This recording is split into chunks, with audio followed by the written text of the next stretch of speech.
Welcome back, ladies and gentlemen, to another edition of Through the Fire and the SBN Small Business Network podcast. I am your host, Ryan Wickline, and today we are joined by a very special guest. She is the founder of Bat Outta Hell, Miss Hillary Spiritos. How you doing today, Hillary? Good. Thank you so much for having me. I'm really excited to speak with you.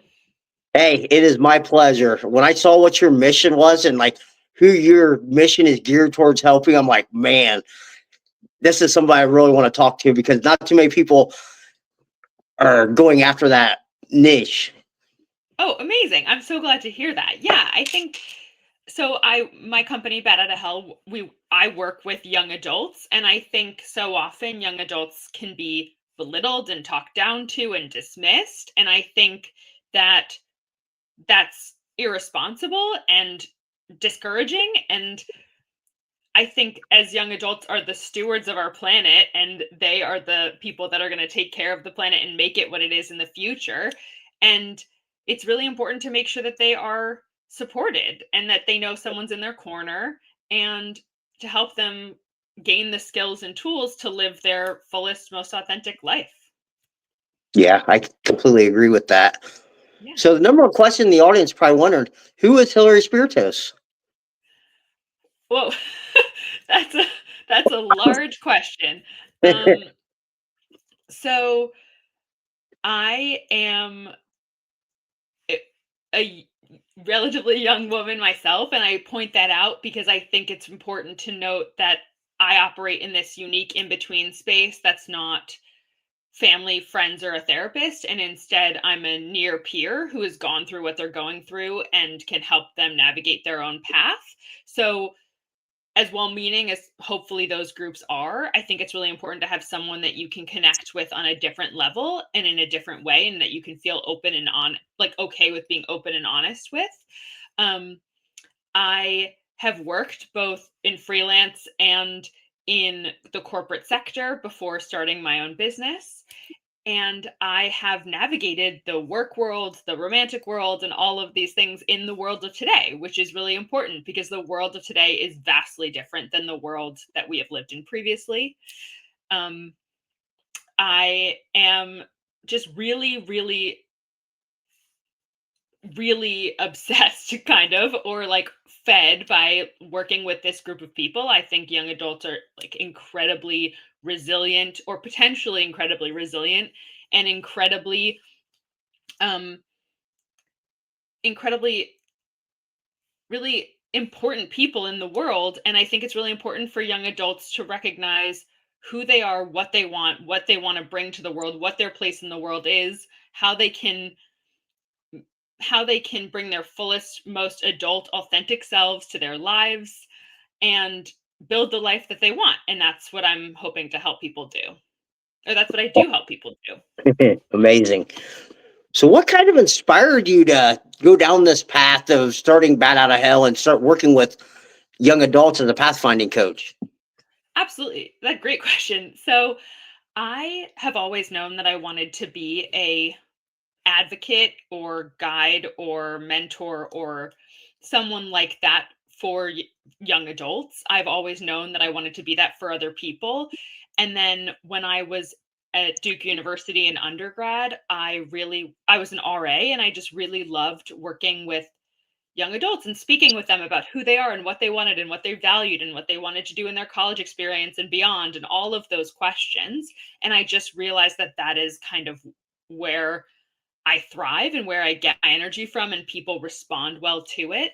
And then when I was an academic advisor at NYU and Northeastern, I continued in with those conversations working with young adults, and again realized that there was this real need for young adults to have someone that they could speak to and listen to and help them, guide them on their path, that wasn't telling them what they should or shouldn't do, but help them listen inward, like look inward and listen to what they wanted themselves and figure out what they wanted. So during the pandemic, I opened up Bat Outta Hell because I had students and past students and family friends and people from all areas asking to speak with me. And I realized that, again, yeah, there is this gap in the market. There is this need for this person who is not family, friends, or a therapist, and who goes deeper than other coaches. And I think that's the space I occupy. And I've been working at Bat Outta Hell for, well, it's been 5 years, officially 5 years now, though I've definitely been doing this type of work for a lot longer. Awesome. What kind of services do you provide then to your clients?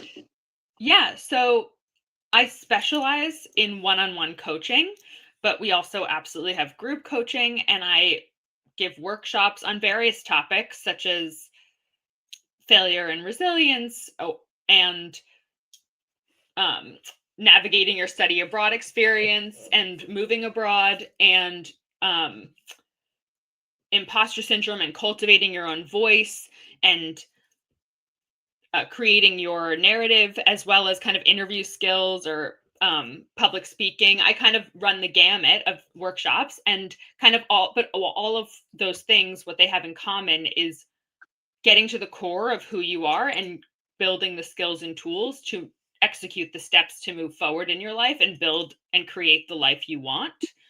And so I I really just enjoy helping young adults create the life they imagine, and also imagine the life they want to create, because so often I feel that people don't even know where to begin, or don't even know how to begin to figure out who they really are or what they really want outside of the noise that society or their parents or whatever, outside of what they've learned as young adults. I mean, what they've learned as young children. So I think it's really important to kind of break through all of those messages. Yeah. So, what seems to be the biggest challenge that's holding them back? That's a really interesting question, because obviously it's different for everybody. And so that just depends on who you're talking to. But there are a variety of things. There can be this fear that, like, more perhaps psychological fears, or that could be they feel like they're behind already. They feel like they're never going to get to where they want to. Everybody knows what they want and they don't know themselves. Um, this this fear that they just can't, they're not capable, or that they're not going to be successful, or they're paralyzed by choice. There's also, I think it's really important to recognize that a lot of these fears and blocks come from the messages we've gained as children. So whether that is the message that you received that anything that doesn't make you money is not good enough or not successful, and so in that way that's going to block when you come up and you realize that, oh, I want to be in an industry that might not value money in that way. Then you're going to engage with blocks when you try to engage or with that, or you decide that you're not even going to do that and then recognize that you're unhappy. um, that's just one example of that. I also think there are real life, real world examples of blocks, such as like social media and the comparison culture causes blocks. The COVID pandemic has its own resulting blocks. Helicopter parenting has its own resulting blocks. The broken systems in the world of today have resulted in different blocks. So I think it's really important to understand how to navigate all of this and look inward for the answers of how you want to navigate, rather than looking for the answers in what other people say you should do or what everybody else is doing. Yeah. You talk about that noise a little bit and the pressures created by some of that noise from social media, parents, friends, all that. What's your best advice for turning that noise and just like looking inward to find your voice and what's your own purpose? So that's really challenging, right? And especially if you haven't developed that skill and tool, then it's going to take time to develop. So some people have developed it a little bit more, and some people are just starting, and that is kind of more like a whisper of what you want, or that internal voice that's saying, "Oh, this is maybe what I want to be doing, but I don't feel like I can do that, or can't even hear that little voice." So what's important is to really take time and really like cut out all the noise, and I mean that literally. So like take time and either sit in silence or just like listen to music and just think about, if you could have anything, if you could spend your time in any way, if fear was not an issue, if you didn't care what other people thought, if you weren't worried about being embarrassed, what would you want to be doing with your time? What would you want to be doing with your life? What impact would you want to have on the world? And just like think about it as with as little judgment as possible, right? Or without any judgment. And don't reach out and ask other people for their like opinions on your answers. Think and look inward and really take the time to do that, and it will ruminate over time. And I also think it's important to register that you can look on social media, but really be conscious of that fact that like it's a projected reality. It's some other person's life has no bearing on your life and your happiness. In fact, actually just comparing yourself will make you unhappy. Like be really conscious of what you're internalizing so that you are aware that it's not your own voice. Yeah. So that kind of leads me to this next question with how do you how do you get them to distinguish between their dreams and like the ones placed on them by their parents? So that's a really great question. So it generally comes out in conversation. So a client will be talking, and at one point they'll say something like, "Oh, well, that's not good enough," or that's not what successful looks like, or that I can't do that, or they'll in some way they'll indicate a block. And so, as I said earlier, those blocks kind of indicate it themselves that something is a little deeper is going on, something that's a little bit in their subconscious is being triggered, and they might not even know what that is, but we want to ask questions like, is that true? Where does that come from? What was your relationship with your parent? Like how did you figure out that that might have been the case? When was the last time you felt that way? When was the last time you felt like you were really excited to do X? Like we want to kind of unearth this stuff because so much of this, like our joy, our zest for life, our curiosity, all of that is housed within our inner child, but so is our fears, anxieties, and insecurities, and they are all mixed together, and you can't have one without the other. So you need to get a little bit deeper to unearth your curiosity and your passion and what you want, and maybe the things that you want to do are actually the things that you love doing as a kid. But when you against that, when you recognize that, you're going to come upon your fears, insecurities, and anxieties. And so when you come against a block, you know that you've hit something really interesting. So how do you get them to navigate those blocks and like you said, get over their own fear and insecurities? Yeah, so it's different for everybody. And so might resonate to for one person might not resonate for somebody else, but it's really getting to the root of, is that true? Like, have you had that conversation with somebody? Is that really what happened? Is that really what you believe? Have you had the experience of that happening? How does that serve you to feel that way? Does that impact your life in a negative way? Does that help you get what you want? Are you judging yourself based on something external? Like it's really just trying to navigate through those questions and get to the realization that actually what is there is your own insecurities or feelings and anxieties, and until you get to the root of those, you are going to be at the mercy of them. And once you become conscious of them, you will be able to like when you get triggered, I don't want to bow down to these feelings. I don't want to live my life from this state, like from this place. I don't want to live my life in a place from fear. Like this thing that I want to do is really nerve-wracking and scary, but it's also really exciting, and I want to be able to engage with that and do it. So it's a conscious effort for sure. Yeah, I didn't know if you had any like tips like with like visualization or like affirmations or anything like that to try to Sure. help clear with them blocks.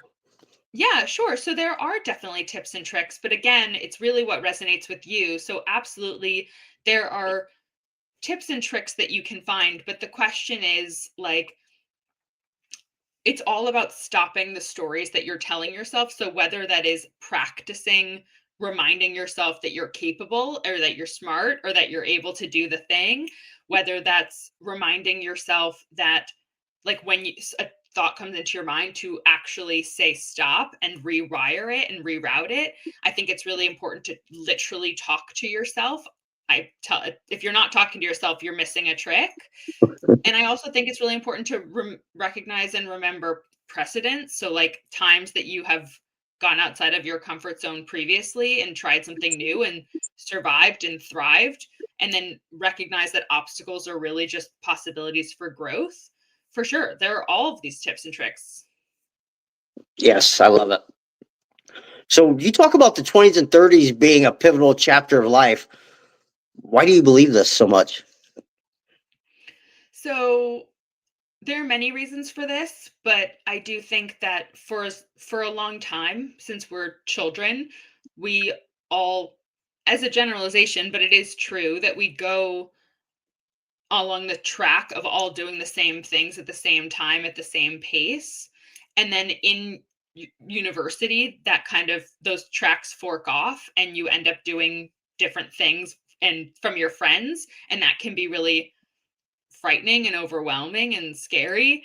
And then even after university, that happens even more, and that can be again frightening and scary and overwhelming. But it's also a really dynamic time that is full of opportunity and exploration and questions and trying to figure out who you are without somebody telling you, take this class, do this thing, do this activity, like, and without feeling like you need to be on pace with everybody else around you. So it's being in your 20s and 30s is a really dynamic time. It's also a time that is just like no other, in that it really allows time for exploration, in that you can always change and you can always pivot, and I've pivoted multiple times in my life, and you should always be reflecting and thinking, is this what I want to be doing right now? But your 20s and 30s are a real time when you can really be figuring things out and trying new things, and you're not too far along to feel stuck. You're just starting out in ways so you feel like you're gaining skills, but you also have the agility to move around. So it's just a really interesting time. Also, I think it's really important to recognize that while you can always change your mind and change direction, it is much harder and much more disheartening to look back when you're older and realize that you were living someone else's life, or not living the life you want to be living. And I think it's really pivotal to kind of start your life in a way that you, or not start your life, but like start your journey and get off on the foot that you really want to be on, and not waste too much time. Let's not say waste, but like, let's not take too much time doing something you don't want to be doing. I love that perspective. Like, I don't think a lot of people think of it like that. Yeah, I think it's really hard to get outside of the messaging that we're often told, which is maybe really directional. So, like, do this, then you do this, then you do this, then you do this, and Yeah. then that happens, and that's what everybody does. I think it can be really hard to open up perspective or redirect or change your ideas or your thought process. It's all really hard. But I think it's really important to recognize that it's not like there's one path and, like, we all should be on it, or that if you're not on that traditional path, then you're doing something wrong. Like, we're all just on different paths trying to figure it out. And there's no right or wrong answer. There's just, are you doing what you want to be doing at the time? Did you make the decision with the most information that you had at the time? And then after that, you can't do anything more. Like, it's learning to be a little bit kinder to yourself. It's building resilience, self-reliance, self-trust, um, the ability to tolerate risk, like discomfort and risk taking. All of this stuff is really important to live the life that you want to live and be successful. Yeah. whatever that means to you. So how could somebody reclaim their life at those ages if they've like kind of got behind and feel stuck now? So it's really important to recognize that there's actually no such thing as behind, right? So there's no there's nothing that you can do. It's not too late. Like there's no such thing as behind. There's no race that we're running. There's no winning at the end. Like that's all kind of a mental game that we play with ourselves, but none of that really exists. But if they feel stuck, then I think it's really important to talk to somebody, or at least give yourself time to really think about what you want to be doing and how you want to spend your time. But if you don't really know how to negotiate that, or can't really listen to or hear the answers to that, then maybe it's time to start talking to somebody who can help you. Yeah. So what are some tools you teach people to help them stay focused and not get so distracted? So distraction's kind of really interesting, actually. So I think there are all these tips and tricks about like time blocking, or making sure that you have like a to-do list and all of these things, and making sure that you are stay on task. And I think that is important, but I also think that it's also really important to get a little messy and try new things and stay out too late and experience life. And so I think it's important that it's we want to have a nice balance. Though if you feel more comfortable with structure, then that's something that you want to have more of in your life. And if you feel more comfortable without structure, then we want to lean into that a little bit. It's living your truth, and engaging in the way that makes the most sense for you. As I said, like, everybody is different. Yeah. Can you talk about like how Gen Z is like often overlooked and people kind of label them as lost, entitled?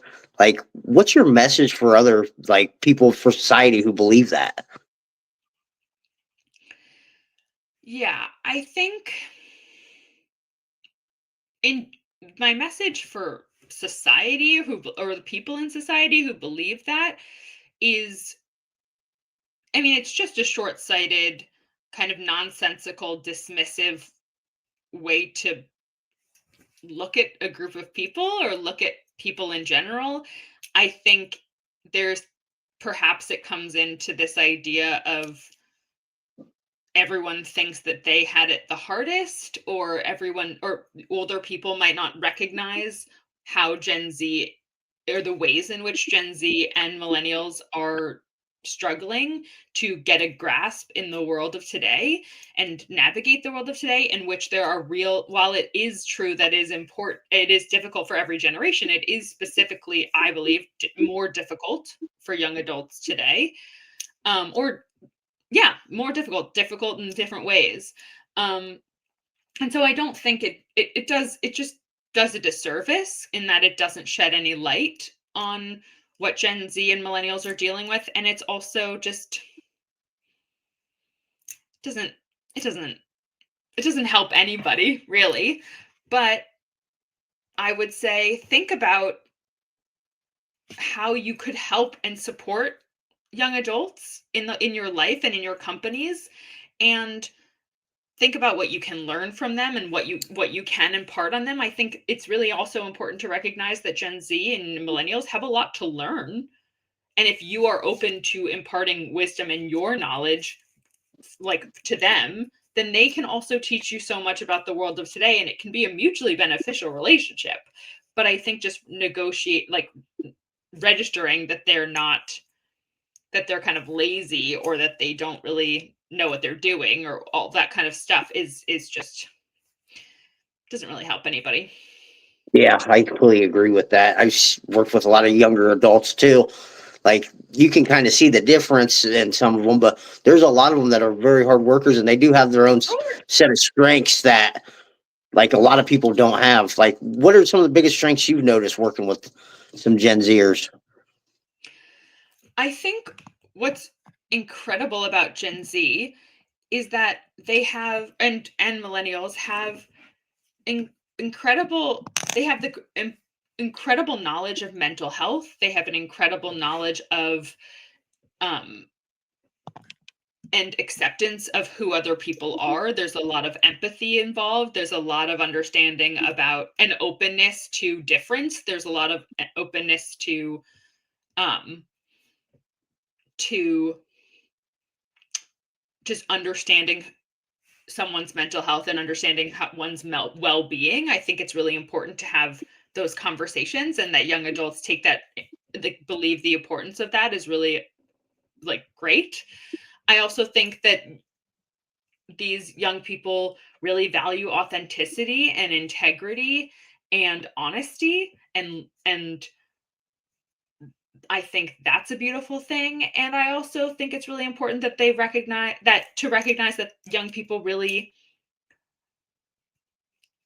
are advocates of themselves, and really believe that this is their life to make what it is, and they're not going to be beholden to the systems that are not serving them, and they're not going to be okay with the "this is how it's always been done" mentality. And I think that's pretty rad, and that's part of the reason why I really love working with this age group. I love it. What do you kind of teach about resilience and like stepping out of your comfort zone? So, resilience and self-reliance and self-trust and all these things that come from stepping out of your comfort zone are vital, because no matter what happens, whether it's by your choice or something happens in your life, you are going to engage with things that are out of your comfort zone. So, if you don't know how to navigate that, if you feel uncomfortable negotiating things that are outside of your comfort zone, if you never want to engage with difficult or challenging or new things, then you are going to stay inside of your or create a life that is very safe and secure. And that's not necessarily to say that it is um that's okay, as long as it's something that you want. And I would say generally it's not. So it is really important to recognize and to build these these tools, these I'm forgetting the word, but these tools that help you live and create the life you want, because as you go through life, you are going to meet obstacles, things are going to happen. You might lose your job, you might experience a breakup, you might outgrow your job and decide to quit. You might need to move to a different country or city to have a promotion, whatever it might be. And you will need to navigate that new space. And the easier that is for you, the more joy you will have, the bigger your life will be, the more calm you will have, the ability to listen to yourself. It's just really important to recognize that your path is going to be winding, and to recognize that these new opportunities and going outside of your comfort zone are ways to just learn more about yourself and ways to grow. And they're really opportunities to develop yourself. And their life is just a series of adventures, and I think all we want to be doing is growing. Yeah. I think too that most people don't realize that the more you step out of your comfort zone, the more growth you're going to have. And then, like, forcing yourself to do that when life actually really does hit, it becomes easier to go through them hard times.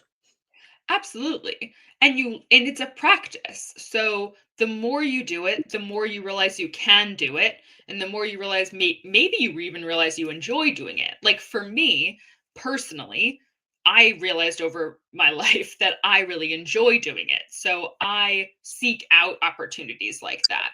That's not the case for everybody for sure, but it does become more, I would say, more comfortable. You get better and better at getting through hard things, because hard things will continue to happen, or challenging things will continue to happen, but you get better and better at dealing with them. And that's exactly what you want. Like, at some point you'll realize it's going to be okay, because I'm going to be okay and I'm going to deal with it. And that is exactly what we want. Yeah. So what advice would you kind of give for somebody like going that was fearful of stepping outside their comfort zone and maybe had some imposter syndrome? So I would definitely ask to like get a little bit deeper into that. And so if the imposter syndrome is, I don't feel like I'm capable, I don't feel like I'm smart enough, I don't feel like that's good enough, or whatever it might be, we want to ask ourselves, is that true? We want to ask, how does that serve us? Like, what is the actuality of how, like, what's going to happen, and talk that through in like real time. And it's just recognizing, again, precedents, so that even if you've never really registered them as going outside of your comfort zone, because I do feel like we often don't give ourselves enough credit for the things that we do, and so we don't always, like, we engage in acts of courage and going outside of our comfort zone all the time, but we don't necessarily fully understand that or accept that. So it's important to take like note of the times that you've done that previously, and that realize that you've gotten through it and survived and thrived, and that you can do it again. And I think it's just also recognizing, like, is this something you find like exciting and nerve-wracking, or is this something that you just don't want to do? And if it's something that you find nerve-wracking and exciting, do you want to be the kind of person that can do that? Do you want to be the kind of person that goes through that? And do you want to do that thing? And if that's the case, then it is reminding yourself that you are capable and wanting to show yourself that you're capable. Yeah, I love how you touch on that. Is it are you nervous but excited to do it? Like that's usually where the magic starts happening. That's where you know you're on the right path. Yeah, I mean, that's a really great thing to note, is that if the path is clear and like easy and straightforward, then it's generally someone else's, because it's already been done. And so if you're walking your own path, no one's ever walked that before. And so it's going to be like winding, and there are going to be like boulders, and there's going to be branches on the ground, and like all these things you have to navigate, and to recognize that that's okay, and that that is part of the joy of it, like to really understand life as an adventure and an experience that you're on, is just a really beautiful way to frame it. Yeah. You've worked in higher education and in the corporate world. How has those experiences helped you now coach young adults? So that's a really interesting question. I, I would say being in those spaces, like especially in higher education and in the world of study abroad, which I work in, um, allows me to stay up to date on like what young people are dealing with in today's world, and how they learn and grow and find meaning.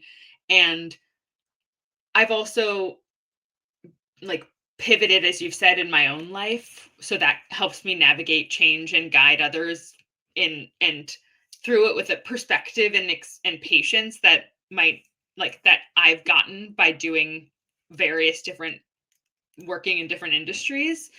um and I think on the corporate side, I've gained real world relevance and accountability and a results oriented mindset. So I see clearly the skills that truly matter in the workplace, which are like the soft skills of communication, adaptability, and emotional intelligence. And I still believe that's the case with AI. So I recognize like what I help young people also navigate the trials and tribulations of finding work and pivoting careers and all of that. And I think that my work in the corporate sector, as well as pivoting industries myself, really helps. How much do you think that maybe social media has affected like the soft skills that a lot of people coming out of college have nowadays? Yeah. So I think it's really important to recognize that social media is not great. I don't think there are some pros or there are some benefits to it. I think it's important to say that, but I'm not necessarily a big fan of it. I do think that it halts communication and relationship building, and because there's really no substitute for in-person um like contact. I also think social media can limit empathy. um I think there are a lot of accounts that are about connection and do create community, but I do think that hiding behind this online facade and avatar, I think can lower our empathy towards other people. um and I worry that, yeah, I worry that it stops connection. Um, and I think, let alone like time management, right? Like we're just scrolling through forever and Yeah. ever and not really paying attention to even what we're doing. Um, I think I think it has a lot of I think it has a lot of potential negatives, and I think it's really important to get outside and meet people in real life and try have new experiences and try new things and get outside of your comfort zone and and not be so focused on not be so focused on what other people are doing, but also not be so focused on yourself and trying to like put so many pictures of yourself on there and not be so focused on like making sure you look great for other people. um but I do want to say that I think that young adults, one thing that I'm noticing among young adults is this idea of not wanting to be embarrassed, this idea of like cringe culture and like feeling like they um don't want to show that they're trying or don't want to show that they like if they make a mistake. And I think part of that comes with social media and feeling like they don't want to put themselves out there in a way, and that will cause you to not build some of those soft skills and develop those skills and tools that are needed to execute the steps to move forward in your life. And so it's really important that it's to recognize that it's okay to make mistakes. Nobody's thinking about you in the way that you're thinking about you. um and like if someone doesn't like what you're doing, it's a projection from them, but it's also none of your business. Yeah, I completely agree. Out of the two sectors you worked in, higher education and the corporate world, which one did you like the best and why? I loved working in higher education, and in fact I still do it. Like I speak to university students all the time. I think this is just an amazing time for young adults, like meaning like in their late teens, early 20s, or in I mean and onwards. But if we're talking about the worlds in which I worked, I think that time period of university is just this incredible time of figuring out who you are and what you value and what you want out of your life. And it's just such a dynamic time. And as someone who's worked in university as well as in academics, I think I don't believe that academics are the most important part of university. I think part of that is just exploring and figuring out yourself and meeting other people. But I think university isn't for everyone. And I'm a full believer in gap years. I'm a full believer in vocational training. I'm a full believer in people. Not everybody needs to go to university. But if we're talking about the worlds in which I've worked, I really did love and do love working in higher ed. Yeah. So let's say a young person listen here. You hear this probably story all the time. Say someone that's in college right now. The number one thing I usually hear, I don't know what my major should be. I'm undecided. Like, what advice would you give to them, to somebody who felt stuck and didn't know what course to take? I think one of my first questions would be, what year are they?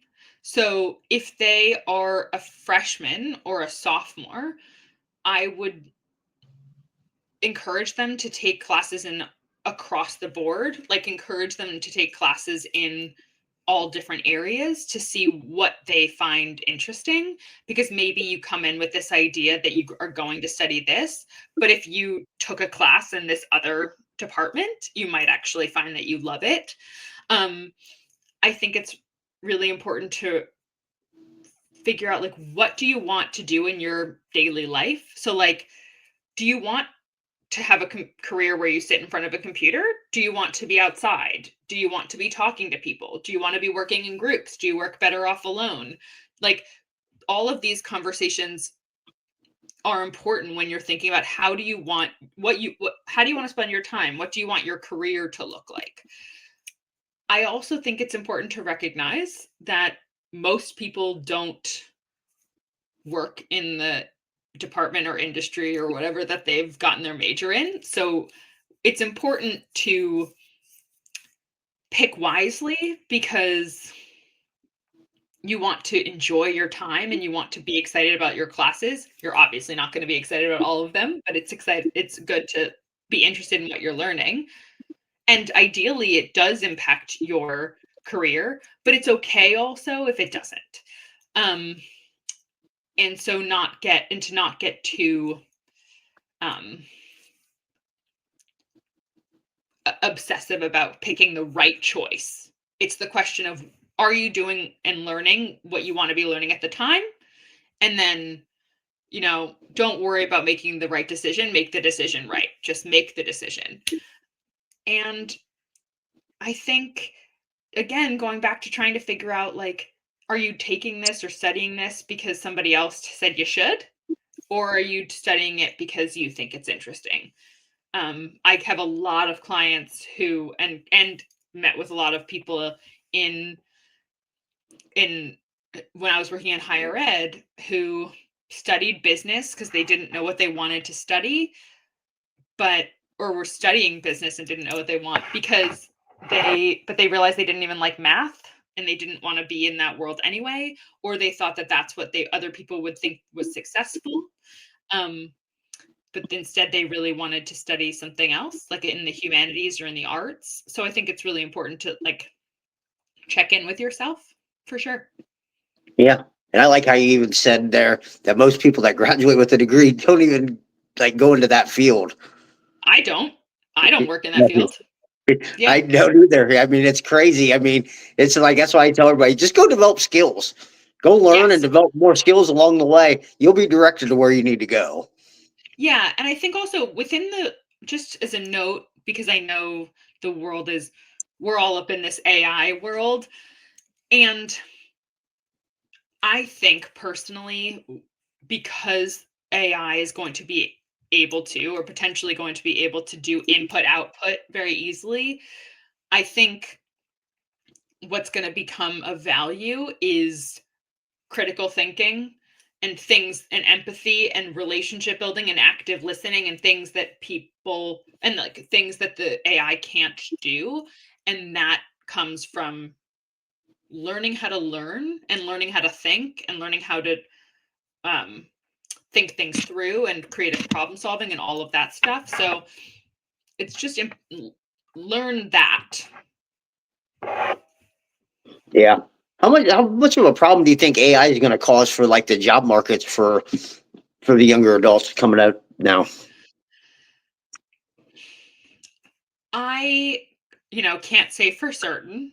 Um, I do think that it is going to be a disruptor, but I also think it could actually be really interesting, because there's a world in which, and I do believe this is the case, I have but who knows, right?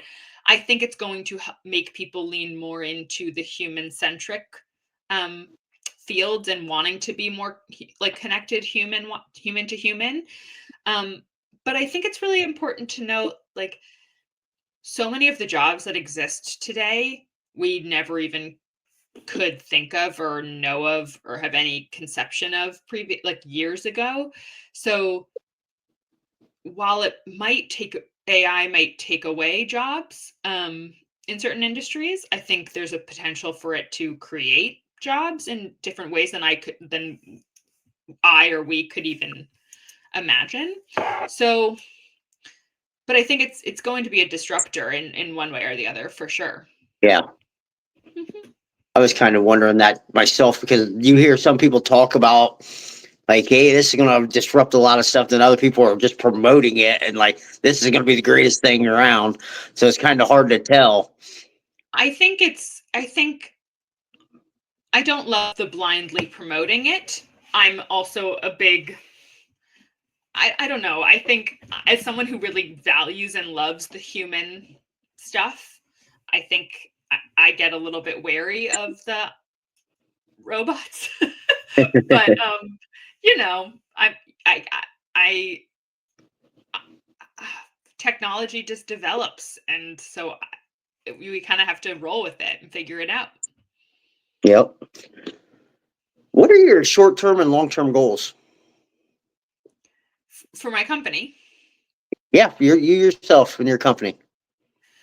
um, yeah. So short term, I would, and long term, I would love to continue to build my company and build my skills and grow um, and develop.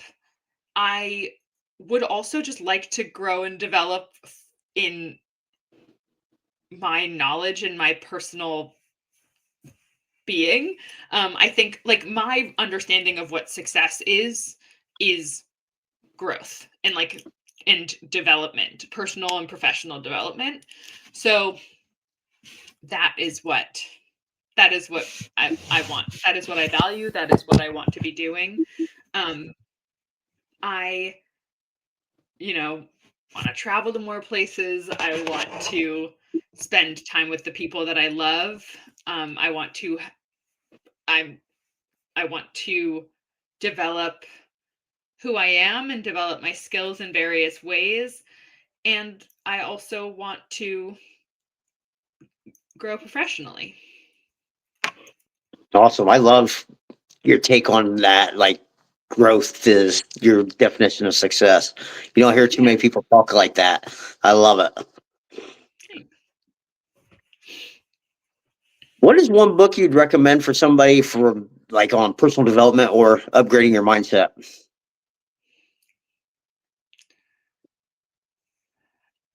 I in an interesting kind of maybe left turn way of answering that question. Um, I think the book The Alchemist is really like something that like I read it when I was in high school and it or middle school and it really changed the way that I understood how I wanted to live my life and the way that I understood that how the world works and the understanding that the universe is just conspiring in your favor and to recognize that you can make your life the way you want to and even if it doesn't happen right now or look exactly the way you thought or wanted it to look, it can be like just as amazing or even more amazing but like look a little bit different. um so I think that I would recommend reading that if you haven't. Okay, awesome. How Mhm. can people get a hold of you?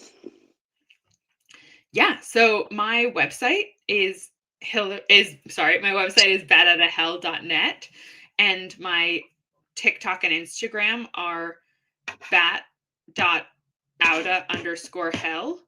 And on both of those ways you can connect with me or DM me and we can set up a time to chat and you can learn more about me and the work that I do and we can see if it makes more sense to keep moving forward or you can sign up and to like schedule multiple meetings with me and start going right off the bat. Yeah, that's exactly what I would suggest. Awesome. And I'll leave all that information in the show notes too. Is there anything we haven't covered that you want to talk about? Um, I would just say that it's important to remember to not judge where you're at and to recognize that we're all just trying to figure it out. So, and there's like, what even is it anyway? Like, there's no answer. There's no great answer. So just be a little kind to yourself, give yourself a little bit of grace while you're trying to figure it out. And and this is your life according to you, because you're the only one who has to live with your life, and no one knows the answers better than you do. Awesome advice. Final question. Is there anything you'd like to leave our listeners with? Or what's one piece of advice you'd like to leave our listeners with about overcoming adversity? I there's so much to say, but I think the first thing that comes to my mind is this mantra, which is don't ever think the rules come from outside of you, which is just this idea that you create your own life, and it is okay to do something different. It is okay to be yourself. It is okay to just listen to who you are and what you want and engage with that. Um, and because these rules that society places, whether it's I'm 26 and I should be doing this right now, or whether it's everybody else is doing this and I'm not, or whatever it is, they're all like fantasy anyway. And they really don't have any bearing on your life. So live your life according to you. Awesome. Yeah. Hillary, thank you so much for coming on here. Like I said, I love your mission and purpose in life. I I think there needs to be more people working with that age range of people. Thank you. Yeah. Yeah. I mean it's what feeds my soul. So I'm so happy to be of service to so many people, and it's just really rewarding when people come back and tell you that like what you've done has just been so helpful. So that's lovely. Awesome. Well, thank you again for coming on here. I love your mission. Thank you so much. Well, guys, that's going to be all the time we have here today. Remember, the only way you get what you want is to go through the fire.